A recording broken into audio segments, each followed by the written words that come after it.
ازيكم عاملين ايه؟ كل سنة وانتم طيبين. دكتور، عايزك تكلمنا النهاردة عن الذبح والأضحية. طبعا المصري القديم كان عنده فكر تقديم الأضاحي أو تقديم الأضحية أو تقديم القرابين منذ فترات زمنية طويلة جدا. من أوائل المناظر اللي ظهرت لتقديم القرابين كانت في النقوش الصخرية، وكان فكرة اصطياد البقر أو صيد البقر أو ذبح التيران كانت موجودة ملامحها في النقوش الصخرية. احنا عندنا في الأوينات كم كبير جدا من النقوش الصخرية. المناظر اللي ظهرت في المقابر خاصة من الدولة القديمة حتى نهاية الدولة الحديثة كان في ملمح عام لعملية الذبح. أولا في طريقتين اتنين المصري القديم استخدمهم في عملية الذبح. لو بيذبح من الرقبة فده للأكل العادي. لو بيذبح من الفخذ أيمن فده بيبقى الغرض منه إنه ياخد الفخذ ده يستخدمه في طقسة دي الفخذ بيتسمى عند المصري القديم الخبش، والخبش أحد الأدوات اللي بتستخدم في طقسة فتح الفم. عندنا 4 أدوات استخدمت في طقسة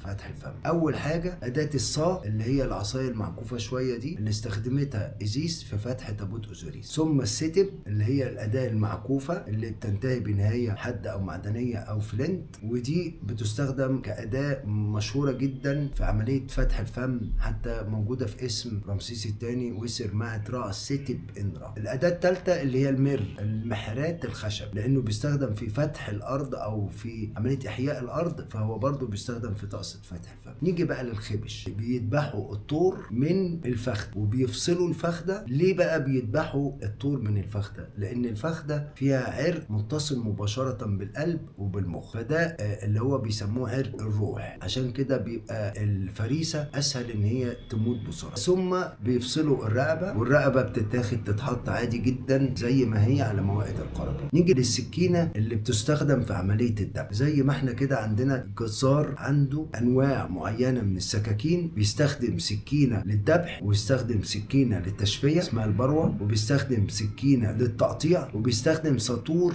لتكسير العظم. نيجي بقى للسكينة، لو احنا رحنا المتحف المصري هنجد في الدور الأسفل جنب الصلاية بتاعت نعرمر معروض مجموعة من السكاكين اللي كان بيستخدمهم المصري القديم في ذبح الأضاحي. وعندنا في الغرفة 55 حوالي 300-400 قطعة من السكاكين دي برضو المصري القديم كان بيستخدمها في ذبح الأضاحي. وعندنا كم مهول من الأدوات الأخرى اللي كانت بتستخدم في عملية السلخ وفصل اللحم عن الجلود وتكسير العظام، كل ده المصري القديم استخدمه. فكرة التضحية في المناسبات أو في الأعياد وظهر عندنا أعياد كتيرة جدا في الحضارة المصرية، أعياد بقى متصلة بالمعبودات، أعياد متصلة بالفيضان، أعياد متصلة بعيد الربيع، لكن